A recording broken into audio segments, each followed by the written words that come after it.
శాశ్వత పరిష్కారం అనేది కాలనీవాసులు నిర్ణయం.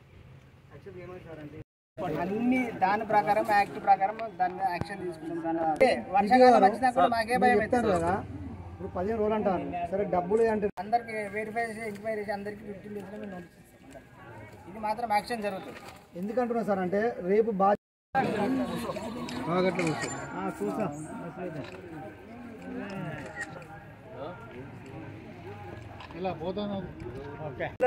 ఏ ఇల్లుకు ఎంత ఉంది పొడవు వెడల్పు కలెక్టర్ మేడంకి ఇచ్చిందాలా నేను మేడం సార్ ఎవరి ఇల్లు కూడా మీరు పొడవంటి వెడల్పు ఇది ఇల్లీగల్ కన్స్ట్రక్షన్స్ ఉన్నాయి. మీరు ఇదివరకు అక్కడ కాంపౌండ్ పెట్టినందుకు మీకు ధన్యవాదాలు సార్. నేను అప్పుడు కలెక్టర్ మేడం పెట్టినందుకు మీరు ఇంకా కూడా ఇల్లీగల్ కన్స్ట్రక్షన్స్ ఉన్నాయి. మాస్టర్ ప్లాన్ నిబంధన అమలు చేయండి. ఎవరి ఇల్లు కూడా మునగదన్న ఉద్దేశంతో నేను ఆహ్వానం అయ్యింది సార్. మీరు చేస్తారన్నా sir? Sir sir thanks sir. Sir sir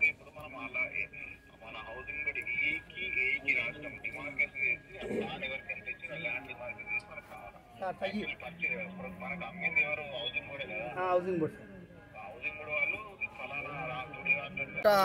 పట్టణంలోని నడిబొడ్డున ఉన్నటువంటి హౌసింగ్ బోర్డు కాలనీ సుమారుగా 300 ఇల్లు ఉన్నటువంటి ప్రాంతం. మరి గతంలో పాలించినటువంటి పాలకుల యొక్క నిర్లక్ష్యం కారణంగా ఈ ప్రాంతం మొత్తం కూడా వర్షం పడ్డదంటేనే చిరు జల్లులకే మొత్తం హౌసింగ్ బోర్డు నీట మునిగేటువంటి దుస్థితి ఏర్పడ్డది. మరి గతంలో కూడా అనేక సార్లు వర్షాలు పడ్డప్పుడు ఇండ్లలోకి నీళ్ళు వచ్చి మరి చాలామంది కూడా తీవ్రంగా ఆస్తి నష్టమే కాకుండా మరి ఆరోగ్యాలు కూడా ఖరాబైనటువంటి సందర్భాలు ఈ యొక్క హౌసింగ్ బోర్డులో కనబడ్డాయి. మరి అప్పుడు ఉన్నటువంటి నాయకులు వచ్చి మరి శాశ్వత పరిష్కారం చూపకుండానే మేము తప్పకుండా చేస్తామని చెప్పి హామీలు ఇచ్చిపోవడం జరిగింది. మరి హామీలు ఇచ్చినటువంటి నాయకులు ఎవరు కూడా మరి ఇప్పటికీ ఈ యొక్క పరిష్కారం చూపలేదు. మరి మొన్నటికి మొన్న మరి హౌసింగ్ బోర్డు కాలనీ వాసులు ఈ సమస్య మళ్ళీ వర్షాకాలం స్టార్ట్ అయితే తీవ్రమైనటువంటి ఇబ్బందులకు గురవుతాయని చెప్పి స్థానిక మున్సిపల్ అధికారులకు విన్నవించినప్పటికీ మరి మున్సిపల్ అధికారులు నిమ్మకు నీరెత్తనట్టు వివరించిన కారణంగా మరి ఈరోజు హౌసింగ్ బోర్డు కాలనీకి సంబంధించినటువంటి మరి మాజీ వార్డు మెంబర్ తూడి రవిచందర్ రెడ్డి ఈ యొక్క హౌసింగ్ బోర్డును వర్షాధారం నుండి రక్షించాలి, నీట మునిగేటి ఇండ్లను కాపాడాలనేటువంటి ఒక సదుద్దేశంతో ఈ యొక్క హౌసింగ్ బోర్డు ప్రజల పక్షాన ఈరోజు వారు ఆమరణ నిరాదీక్ష చేయడం జరుగుతుంది. వారికి కాలనీవాసులుగా మేము అందరం కూడా పూర్తిగా సంపూర్ణంగా కూడా వారికి మద్దతు తెలియజేస్తా ఉన్నాం. మరి వెంటనే సంబంధించినటువంటి మున్సిపల్ అధికారులు ఆర్డీఓ గారు మరి వెంటనే ఇక్కడికి వచ్చి దీనికి శాశ్వత పరిష్కారం చూపాల్సిందిగా మేము ఈ సందర్భంగా ప్రభుత్వ అధికారులు డిమాండ్ చేస్తా ఉన్నాం.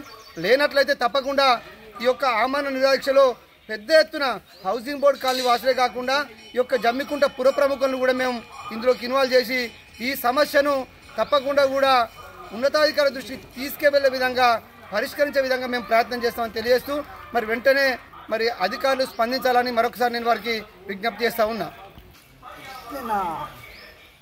సాయంత్రమే పోలీసు వాళ్ళు మొత్తం అందరూ